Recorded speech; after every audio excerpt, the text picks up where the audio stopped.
The Muslim fighter में हम आपको हजरत याकूब के बारे में बता रहे थे। चैप्टर 1 से आगे हजरत याकूब ने अपने बाकी बच्चों के मुकाबले हजरत यूसुफ और बिन यामीन की ज़्यादा देखभाल की थी और उन्हीं को ज़्यादा प्यार भी दिया था, क्योंकि उनकी माँ बचपन में ही इंतकाल फरमा गई थी।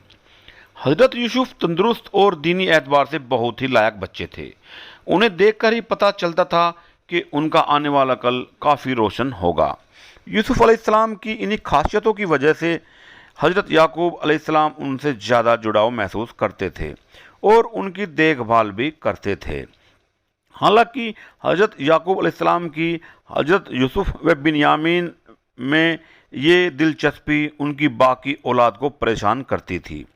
असल में हजरत याकूब अपने बाकी बच्चों से भी प्यार करते थे। उन्होंने उनसे जुड़े अपने वालिद होने के सभी फर्ज भी अदा किए थे।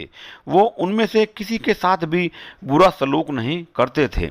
हालांकि वो हजरत यूसुफ व बिन्यामीन से ज़्यादा प्यार जताने से खुद को नहीं रोक पाते थे। इसी वजह से हजरत यूसुफ के बाकी भाई उनसे खुश नहीं रहते थे। वो सभी हजरत यूसुफ व बिन्यामीन के लिए अपने वालिद की मोहब्बत से जलते थे। हजरत याकूब भी इन हालात से पूरी तरह से रूबरू थे। जब हजरत यूसुफ करीब 12 साल के थे तब उन्होंने एक अजीब सा ख्वाब देखा।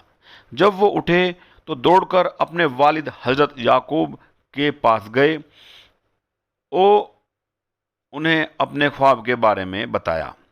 मेरे वालिद, मैंने 11 तारे देखे।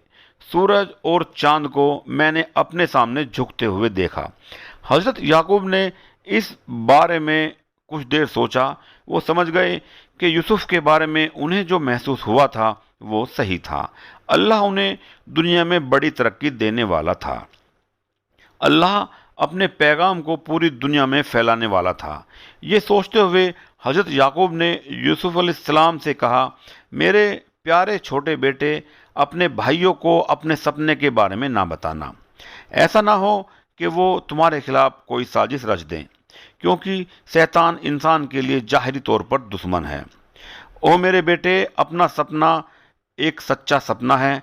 अल्लाह तुम्हें लोगों में से चुन लेगा और तुम्हें नबी का दर्जा अता करेगा।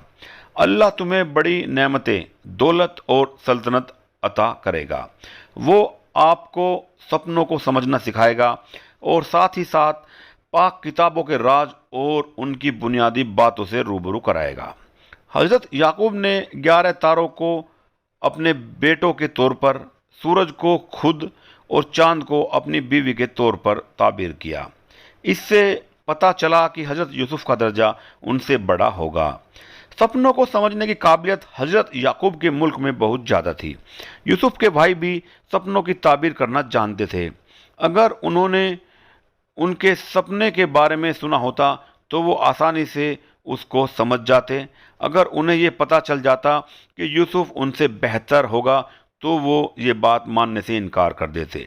इसलिए हजरत याकूब ने हजरत यूसुफ को आगाह किया था कि वो अपने भाइयों को अपने सपने के बारे में ना बताए। हजरत याकूब के बाकी बेटों की हजरत यूसुफ व बिन्यामीन से जलन दिन ब दिन बढ़ती चली गई। साथ ही सौतेले भाई होने से इस जज्बात को और हवा मिलती थी। आखिरकार हजरत याकूब के बाकी बेटे एक दिन एक साथ आए और इस मुद्दे पर बात करने लगे। उनके चेहरे भी गुस्से से लाल हो रहे थे, उनके हाथ कांप रहे थे और वो अपनी मुट्ठियां दबा रहे थे। उनमें से एक ज़्यादा अपने को नहीं रोक सका और चिल्लाकर कहा, हमारे वालिद यूसुफ और उनके भाई को हमसे ज़्यादा पसंद करते हैं। उनमें से दूसरे ने कहा, असल में हम अपने वालिद के सभी काम करते हैं। हम मजबूत भी हैं और गिनती भी हमारी ही ज़्यादा है। हम यूसुफ और बिन्यामीन से ज़्यादा प्यार के हकदार हैं। फिर तीसरा भाई गुस्से से बोला, हमारे वालिद क्या कर रहे हैं? हमें और ज़्यादा प्यार करने के बजाय यूसुफ और बिन्यामीन से ज़्यादा प्यार करते हैं, जो छोटे हैं और कुछ कर भी नहीं सकते। उसके बाद चौथे भाई ने उस पर सहमति देते हुए कहा, हमारे वालिद वाकई में हमारे साथ नाइंसाफ़ी करते हैं, जो कि एक जाहिरी गलती है। फिर पांचवें भाई ने एक सलाह देते हुए कहा, हम किसका इंतज़ार कर रहे हैं? अगर हम इस तरह बात करते रहेंगे तो हमें क्या मिलेगा? मुझे लगता है कि हमारे पास दो ही रास्ते हैं। हम या तो यूसुफ को मार कर दफना दें या किसी दूर जगह पर ले जाकर उसे वहीं पर छोड़ आएं। वो उस जगह से घर नहीं आ पाएगा और वहीं मर जाएगा।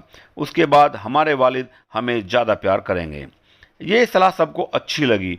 वो अपने वालिद के प्यार को पाने के लिए और कुछ नहीं सोच सकते थे। हालांकि इस सलाह ने उन्हें झकझोर कर रख दिया। उनमें से एक ने पूछा, क्या ये गुनाह नहीं होगा? समून, जिसने ये सलाह दी थी, उसी ने जवाब दिया, यूसुफ को ख़त्म करने के बाद हम एक साथ पछतावा करेंगे। हमारा अल्लाह हमें माफ़ कर देगा। वो रहम करने वाला है। फिर हम उन पाक मजहबी लोगों की तरह होंगे जिन्होंने कोई गुनाह नहीं किया है। यहूदा हजरत याकूब का सबसे बड़ा बेटा उनकी बात ध्यान से सुन रहा था। जब उसने महसूस किया कि उसके भाई यूसुफ को मारने का इरादा रखते हैं तो वो ये कहने से खुद को नहीं रोक सका कि नहीं, यूसुफ को मारने के बारे में मत सोचो। किसी इंसान को मारना बहुत बड़ा गुनाह है। अगर हम उसका कत्ल करते हैं तो अल्लाह हमें कभी माफ़ नहीं करेगा। इससे बेहतर होगा कि उसे एक कुएं में फेंक दिया जाए, फिर उसे कोई मुसाफिर उठा कर अपने साथ ले जाएगा। ये सलाह सबको अच्छी लगी और वो सभी सहमत हो गए। इस तरह उन सब ने हजरत यूसुफ को किसी कुएं में फेंक कर वापस लौटने का फैसला किया। इससे आगे की जानकारी हम आपको चैप्टर 3 में देंगे। अगर हमारे द्वारा दी गई जानकारी आपको पसंद आई हो तो वीडियो को लाइक व शेयर करें व हमारे चैनल को सब्सक्राइब करें। आदाब।